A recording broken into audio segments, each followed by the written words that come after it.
Hello everyone, welcome to another devlog. It's been a few weeks and there's been a lot of progress. So much progress in fact that there will be 2 vlogs coming up kind of soon. One will be focusing on mechanics, which is this one, and then the next one will be focusing on the art that I've been doing. This game I would say is about a third done. I wouldn't say a full half. It's about a third of the way done, I would say, because I still have a whole other section to work on and I have to fix a lot of stuff in the 2 sections I've been working on. But let's just get into it. So the first thing I went straight into was the Flappy Bird mechanic. Now there are multiple mechanics in this game. There will be 3 levels and each level has a different mechanic, but I kind of want them to kind of come together in the last level as best I can. At least 2 of them. I don't think I can include the clicker mechanic, but Endless Runner and Flappy Bird are kind of similar, or might even be the same genre, I'm not exactly sure, but those 2 you can definitely put together. First thing I did was try and find a tutorial. And it has come to my attention that people look down on people who get tutorials. I was even excoriated on a forum when I was asking for help and talked down to because I was following a tutorial, even though the forum was there to help. So I just want to tell people who want to ask for help, it's okay to ask for help and it's okay to look at tutorials. I understand the concept of not wanting to be stuck in perpetual tutorial hell, as they call it, and not figuring stuff out. But you can figure stuff out and still need tutorials sometimes. So don't let people discourage you the way those multiple people discouraged me, but screw them, I'm going to do what I want. So I found one tutorial.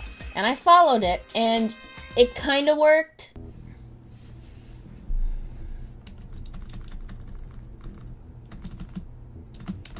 Well, I mean, this bit works, though. Not sure why there's a glow around it. I must have added an effect by accident. This is going to have pretty art later. I'm just learning how to do the basic thing right now. Edit points. If it actually does anything it's supposed to do.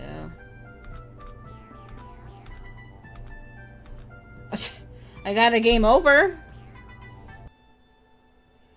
Yeah, I see. It might be because the way he does it, there's an always thing, but I don't have that anymore.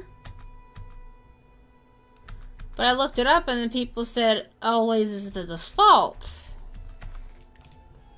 So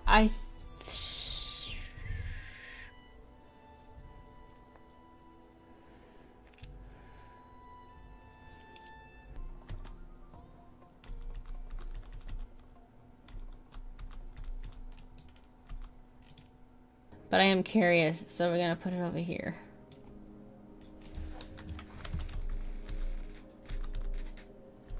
Okay, it spawns if I put it up there. And they are in fact backwards. That's fun to know. Number of Flappy tests picked equals 1. Yeah, I don't know what this means. We can cut. We can try that. Let's see if that's the problem. Because, like... well, it didn't not... wait!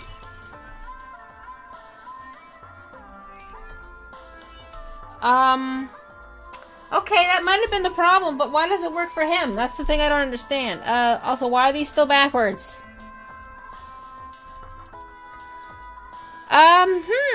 Okay.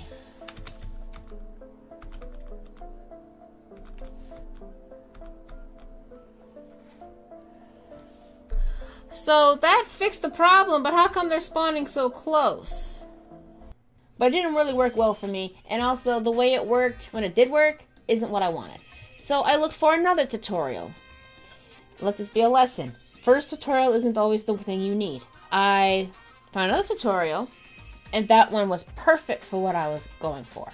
I'll also be linking every tutorial that I have been using so far, because I know people who watch devlogs are often people like me who are learning, and I want to share what I found. I'll even put the tutorial that didn't work well for me, because maybe it'll work well for you. I might have done something completely wrong and that's why it didn't work. So all of the tutorials that I followed thus far will be in the description.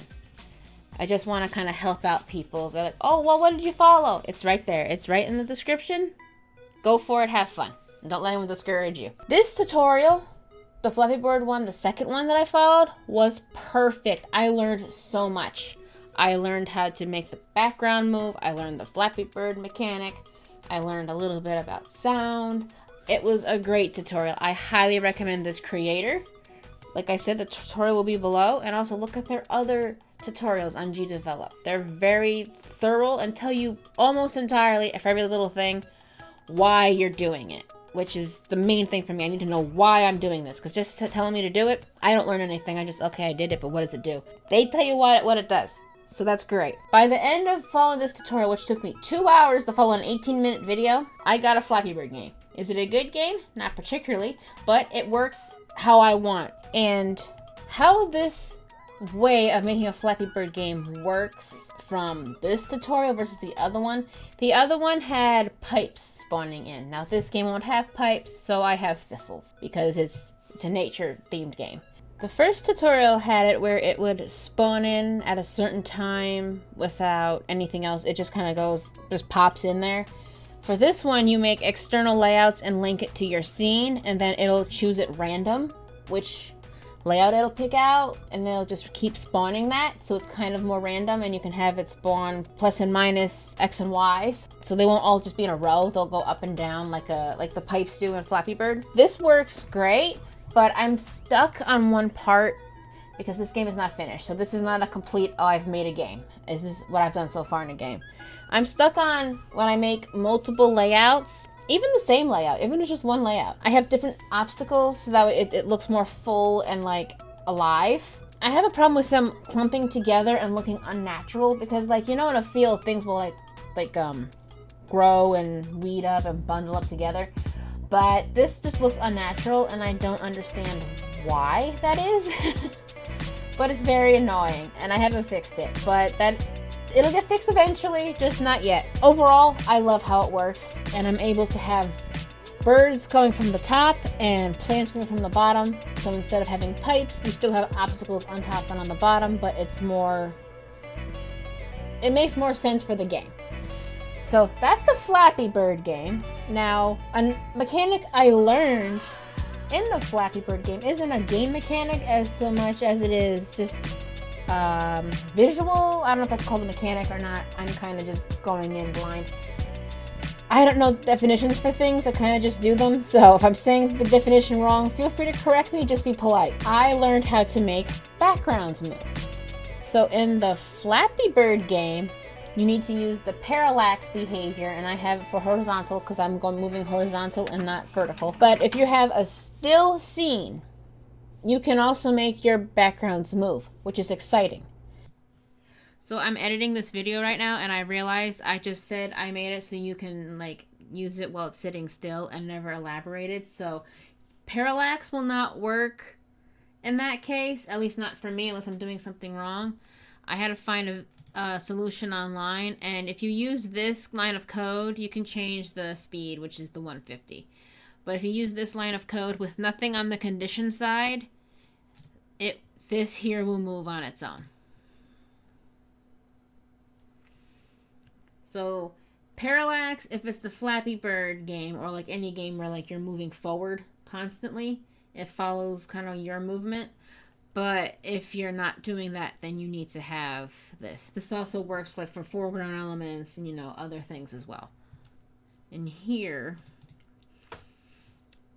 it's a tiled thing, and it has the parallax behavior, which the parallax behavior only works on tiled sprites. So if you want a background, you have to import it in the tile sprite, not normal sprite. I forgot to mention that too. But yeah, it's better explained in the tutorials that I followed, which again are linked below. But this is parallax. As you can see, the background is moving and the foreground is also moving. These are all tiled elements except for like the mushrooms and the thistle and also the birds if I get that far. But everything else has parallax. So that's what I mean by using parallax. If you're using just sitting still, you don't use parallax, you use that line of code. I'm gonna get into this one on the art. Hopefully I've done this by the time I make the art video. But I want to make, for another part of the game, the background fading from day to night And now I know how I can do that for the back. It's the front I need to learn now. Making the backgrounds move just makes it feel more alive. And I'm so excited that I know how to do this now. And it's so easy. And that's very exciting. Now we have the clicker game. I haven't really worked on the endless runner game, which is technically the first level. But that one's going to have more platforming, kind of. If you've ever played the little dino game when you're offline in Chrome, that's an endless runner. So you need stuff to jump over and stuff. I haven't gotten around to working on that part of the game yet. I need to watch Helper Wesley's video like again when he made an endless runner so I can learn from it. It's just he says so much in such a little amount of time. I have a hard time, but I'm gonna get to it. But this game, which is the middle level, it's a protect the NPC level technically, and there's still a lot of work to be done on it, but this is the level I've put the most work into. It has the most things in it. This level, the premise is you have a chrysalis or a cocoon, and there are birds and ants trying to attack the chrysalis. I looked up what predators chrysalis have. Now the birds I picked out weren't actually on the list, but I'm also trying to make this art look good and simplified, and the birds that showed up were way too detailed because I have to animate them, and I just chose birds that I liked. But birds do attack chrysalises, and I found out ants also attack chrysalises, so I have ants going from one side and birds from the other. And you have to click on all of the creatures that are trying to get to the chrysalis, or else you'll lose eventually. I need to still give the chrysalis a health bar, I need to add a score, all of that stuff. There's still a lot left to do in this.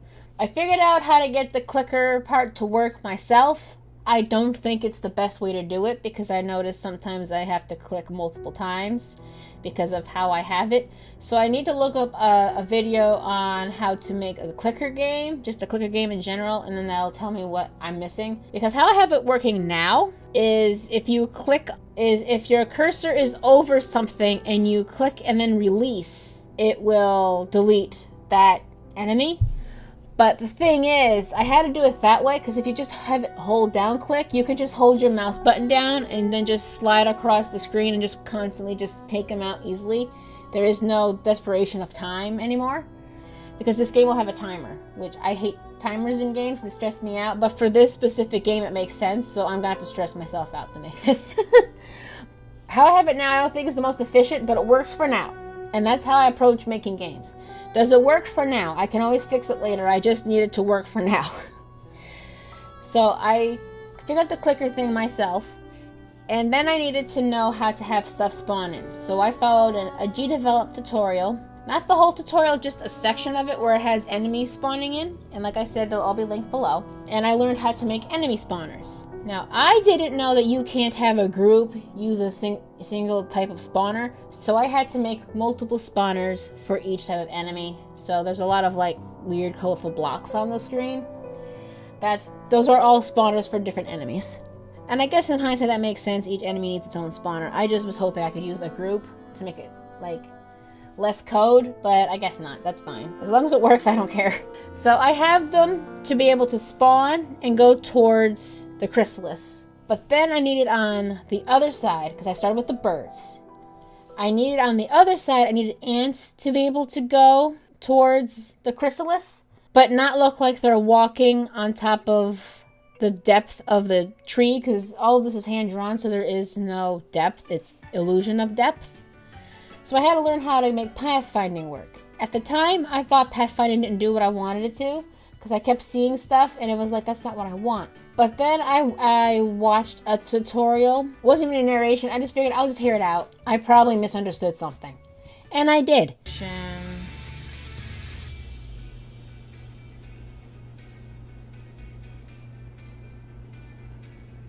Alright. Oh, wait a minute. I am learning something if they ain't telling me nothing. Nope. No, I didn't want that.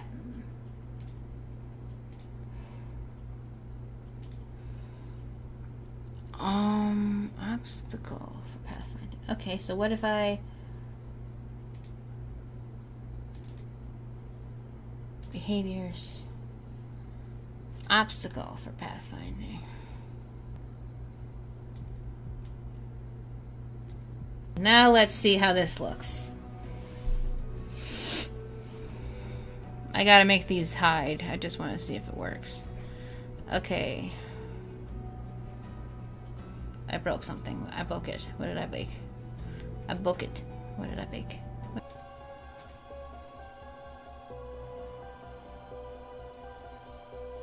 There you go.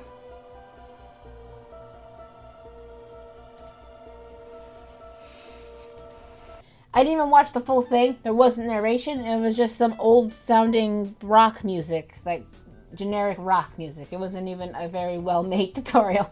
But I learned something, which means it's a great tutorial. And I learned how to make pathfinding work. So I tried out pathfinding for the ants, and it worked really well. So then I was like, you know what? If they actually follow and they move and they change their angle, I want the birds to do that because they look kind of stiff. So I made the birds also use pathfinding, and it looks so much better. I'm so excited about it. So before I get to the end of the voiceover, let me just show you everything that we have so far in this game. So let me go here. We have the Flappy Bird part, which I still haven't fixed the bunched up issue. I've been focused on the clicker game. Well, here's how it looks. The art and everything so far. Like I said, I will get into the art section in a different video, but there are birds that will spawn eventually. There they are. I have to change out the sprites for them too. And if I die, it restarts the level. Yep. Okay. For the Endless Runner, I haven't done anything except for put in the sprite and test out the moving background. So we have an idle animation, and we can move left and that's it.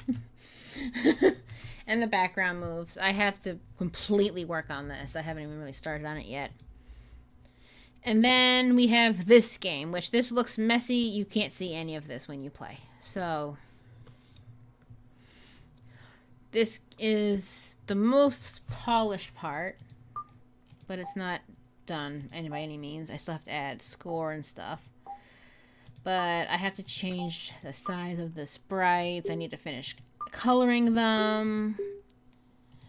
Have to add day and night cycle, a timer, score. There's a lot left, but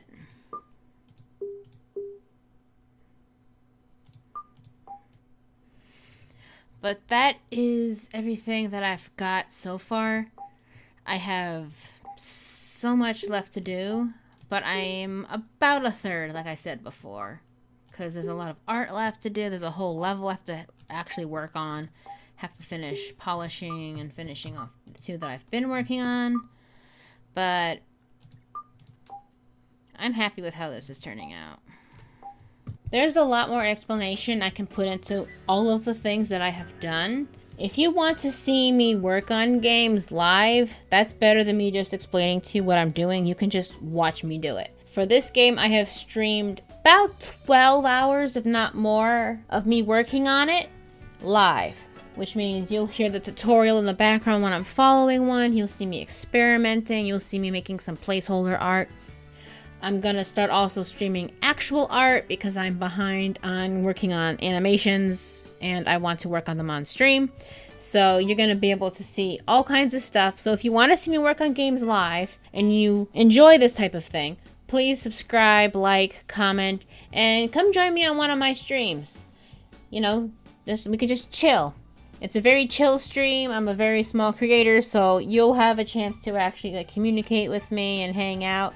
All you gotta do is just be polite, and this is an all-age channel, so keep your language on the more PG side, and we can hang out. It'll be great. Alright, that's about it for now. Look forward to the art vlog. That one's gonna be kind of interesting for me to edit, so we'll see how long it takes me to make that one. But with all that being said, I hope you enjoyed this video. Remember, all of the tutorials that I followed are linked below, so you can learn along with me. And I will see you all later. Bye!